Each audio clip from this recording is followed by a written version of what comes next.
സർക്കാരിൻ്റെ നേട്ടങ്ങളും കോട്ടങ്ങളും,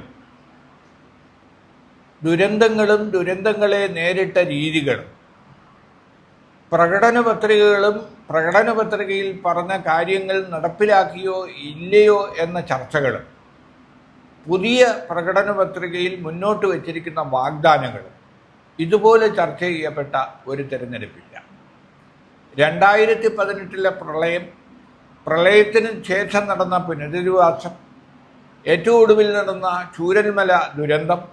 ചൂരൽമല ദുരന്തത്തിൽ നടന്ന പുനരധിവാസം, അതുമായി ബന്ധപ്പെട്ട പ്രവർത്തനങ്ങൾ, ആ പ്രവർത്തനങ്ങളിൽ സർക്കാർ നടത്തിയ പ്രവർത്തനങ്ങൾ, ദുരന്തബാധിതർക്ക് ഭവന നിർമ്മാണത്തിനായി കോൺഗ്രസ് പിരിച്ചെടുത്ത ഫണ്ടിൽ അഴിമതി നടത്തി എന്ന LDFന്റെ ആരോപണം, അങ്ങനെ ദുരന്തങ്ങളും സർക്കാരിൻ്റെ നേട്ടങ്ങളും കോട്ടങ്ങളും പ്രകടന പത്രികകളും ഉയർത്തിപ്പിടിച്ചുകൊണ്ടുള്ള ഒരു തെരഞ്ഞെടുപ്പാണ്. ഒരു തെരഞ്ഞെടുപ്പിലും UDFന്റെ പ്രകടന പത്രിക ഇപ്പോഴത്തെ തെരഞ്ഞെടുപ്പിലെ പോലെ ചർച്ച ചെയ്തിട്ടില്ല. ഇതാദ്യമായിട്ടാണ് UDF പ്രകടന പത്രിക ആദ്യം തന്നെ മുന്നോട്ട് വെച്ചത്. VD സതീശൻ നടത്തിയ യാത്ര തിരുവനന്തപുരത്ത് സമാപിച്ചപ്പോൾ പുത്തരിക്കണ്ടം മൈതാനത്ത് രാഹുൽ ഗാന്ധി 6 വാഗ്ദാനങ്ങൾ മുന്നോട്ട് വെച്ചു. അതിലൊന്ന് സ്ത്രീകൾക്ക് സൗജന്യ യാത്ര, KSRTCയിൽ സൗജന്യ യാത്ര, കോളേജ് വിദ്യാർത്ഥിനികൾക്ക് മാസത്തിൽ 1000 രൂപ പോക്കറ്റ് മണി, തൊഴിൽ രഹിതരായ ചെറുപ്പക്കാർക്ക് വിദ്യാസമ്പന്നർക്ക് പലിശരഹിതമായ 5 ലക്ഷം രൂപ,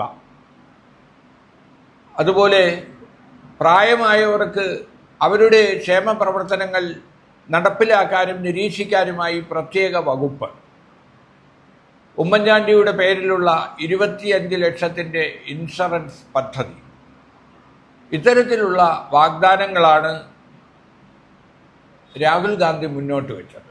ആ വാഗ്ദാനങ്ങൾ ഉൾപ്പെടെ പ്രായോഗിക തലത്തിൽ അത് ജനങ്ങളെ ബോധ്യപ്പെടുത്താനായി ഒരു ബസ് തന്നെ നിരത്തിലിറക്കി രാഹുൽ ഗാന്ധി അടക്കം, പ്രതിപക്ഷ നേതാവ് അടക്കം, ചെന്നിത്തല അടക്കമുള്ള നേതാക്കൾ അതിൽ സഞ്ചരിച്ചുകൊണ്ട് സൗജന്യ യാത്ര യാഥാർത്ഥ്യമാക്കും എന്ന് ആളുകളെ ബോധ്യപ്പെടുത്തുകയും ചെയ്തു. കോൺഗ്രസ് ഭരിക്കുന്ന കർണാടകയിലും തെലങ്കാനയിലും നടപ്പിലാക്കിയ ഈ ആനുകൂല്യങ്ങൾ, അതുപോലെ തന്നെ ക്ഷേമ പെൻഷൻ 3000 രൂപയാക്കി വർദ്ധിപ്പിക്കുമെന്ന വാഗ്ദാനവും മുന്നോട്ട് വച്ചിട്ടുണ്ട്. റബ്ബർ കർഷകർക്ക് അവരുടെ താങ്ങുവില 300 രൂപയായി ഉറപ്പാക്കുമെന്നും പ്രഖ്യാപിച്ചിട്ടുണ്ട്.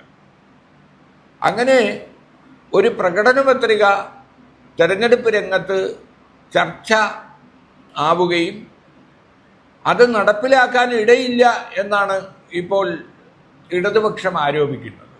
പക്ഷേ തെലങ്കാനയിലും കർണാടകയിലും നടത്തി വിജയിച്ച വാഗ്ദാനങ്ങൾ എന്തുകൊണ്ട് കേരളത്തിൽ നടപ്പിലാക്കാൻ കഴിയില്ല എന്ന മറുചോദ്യമാണ് UDF ചോദിക്കുന്നത്. അപ്പോൾ ഇതാദ്യമായി UDFന് പ്രകടന പത്രിക മുന്നോട്ട് വയ്ക്കാനും അത് വ്യാപകമായി ചർച്ച ചെയ്യപ്പെടാനും ജനങ്ങളെ സ്വാധീനിക്കാനും ഇടയാക്കിയിരിക്കുന്നു എന്നത് അവരെ സംബന്ധിച്ചിടത്തോളം പ്രതീക്ഷയ്ക്ക് വക നൽകുന്ന ഒന്നാണ്. അപ്പോൾ പ്രകടന പത്രികയെ വിലയിരുത്തിക്കൊണ്ട് ജനങ്ങൾ വോട്ട് ചെയ്യുകയും 10 കൊല്ലത്തെ ഭരണത്തിനെതിരെയുള്ള ജനവിധിയാവുകയും ചെയ്യുകയാണെങ്കിൽ തീർച്ചയായും UDFന് അനുകൂലമായ ഒരു തരംഗം തദ്ദേശ തെരഞ്ഞെടുപ്പിലെ പോലെ കേരളത്തിൽ അലയടിക്കും എന്നുറപ്പാണ്. VD സതീശനും രമേശ് ചെന്നിത്തലയും നേരത്തെ അവകാശപ്പെട്ടതുപോലെ 100 സീറ്റിനടുത്ത് സീറ്റുകൾ നേടിക്കൊണ്ട് UDF ഒരു വലിയ തിരിച്ചുവരവ് നടത്തും എന്ന് ഏതാണ്ട് ഉറപ്പാണ്.